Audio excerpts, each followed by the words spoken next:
ई आकाशवाणी गोरखपुर है। अब रउआ सभे वेद प्रकाश पाठक से भोजपुरी में समाचार सुनी। कोविड मरीजन के संख्या फिर से बढ़ती हुए श्रोता लोगन से अपील बाटे कि एह में कौनो कोताही न बरतें, सज्जो सुरक्षा उपाय का पालन करें और 45 बरिस से ज्यादा उम्र के सज्जो लोग बेहिचक टीका लगवावें। सुरक्षित रहें और ई 3 गो आसान उपायन का पालन करी। मास्क लगाई, 2 गज दूरी हुआ जरूरी, सुरक्षित दूरी बना के रखें, हाथ और मुंह साफ रखें। और अब समाचार। केंद्रीय स्वास्थ्य और परिवार कल्याण मंत्री डॉक्टर हर्षवर्धन कोविड महामारी को असर कम करे खातिर वैक्सीन क समान तौर से उपलब्धता पर बल देहले हमें। वहाँ के वैश्विक समुदाय से दुनिया भर में सबसे तेज गति से वैक्सीन लगौले के मकसद से एकरे अनुसंधान, विकास और विनिर्माण में सहयोग का अनुरोध कैले हैं।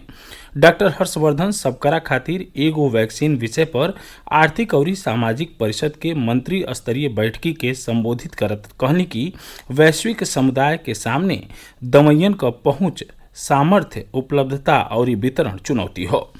वहाँ के कहने की कोविड टीकन के वितरण में वैश्विक सहयोग के कमी से गरीब देश प्रभावित हुई हैं। डॉक्टर हर्षवर्धन सज्जो देशन के बीचे बेहतर तालमेल और सहयोग का अनुरोध करत कहलन कि कोरोना वायरस का नया स्ट्रेन विकसित होके फैल रहल हो। देश में कोविड-19 चुनौतियन से निपटले खातिर कईल गईल प्रयासन क चर्चा करत स्वास्थ्य मंत्री कहना कि भारत महामारी से लड़ाई में वैश्विक स्तर पर अगिला पंक्ति में हो। वहाँ के कहने कि 2 टीकन के आपात उपयोग क अनुमति दिहल गईल हो और 20 टीकन पर विचार चल रहल बा। वहाँ के कहने कि सरकार अपने नागरिकन के टीका उपलब्ध करावे खातिर प्रतिबद्ध बाटे। प्रदेश में दिन प्रतिदिन कोविड रोगियन क बढ़त संख्या के देखत राज्य सरकार अस्पतालन के लगातार ऑक्सीजन क आपूर्ति करे खातिर 10 ऑक्सीजन संयंत्र लगौले के फैसला कैले हो। दूसरका ओर हिंदुस्तान एयरोनॉटिक्स लिमिटेड लखनऊ के कोविड अस्पतालन में सज्जो कोविड सुविधा उपलब्ध करावे खातिर राज्य प्रशासन के मदद कर रहल हो। मुख्यमंत्री योगी आदित्यनाथ कहना कि राज्य सरकार कोविड अस्पतालन में सज्जो चिकित्सा सुविधा उपलब्ध करावे खातिर प्रयास कर रहल हो। राज्य सरकार खाद्य सुरक्षा और औषध विभाग के अलग अलग अस्पतालन में ऑक्सीजन आपूर्ति क निगरानी करे के कहले हो। वहाँ के कहनी कि राज्य में ऑक्सीजन क कौनो कमी नहीं हो। मुख्यमंत्री राज्य में रेमडेसिविर इंजेक्शन उपलब्ध करावे के कहले हमें। ए बीचे राज्य में आज संझा 8 बजे से सोमवार के भिनही 7 बजे ले पूर्ण बंदी रही। ऐसन कोविड संक्रमण के फैलाव के रोकले के उद्देश्य से कल जा रहा हो। इस दौरान आपातकालीन सेवा, टीकाकरण और जागरूकता अभियान जारी रही। पहले से निर्धारित परीक्षा और औद्योगिक इकाई सामान्य तौर से काम करी हैं। प्रधानमंत्री नरेंद्र मोदी कोविड-19 महामारी के बढ़त प्रकोप के देखत कुंभ स्नान के प्रतीकात्मक रखले के अपील कैले हमें। प्रधानमंत्री स्वामी अवधेशानंद गिरी से फोन पर बातचीत कैने और उनसे अनुरोध कैने कि 2 शाही स्नान संपन्न भइले के देखत कुंभ के उत्सव खाली प्रतीकात्मक रूप में मनावल जाए के चाही।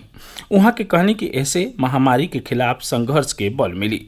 श्री मोदी कोविड से संक्रमित संतन के स्वास्थ्य के बारे में पूछोताछ कैले और प्रशासन के साथे सहयोग करे खातिर संतन का आभार जतौने।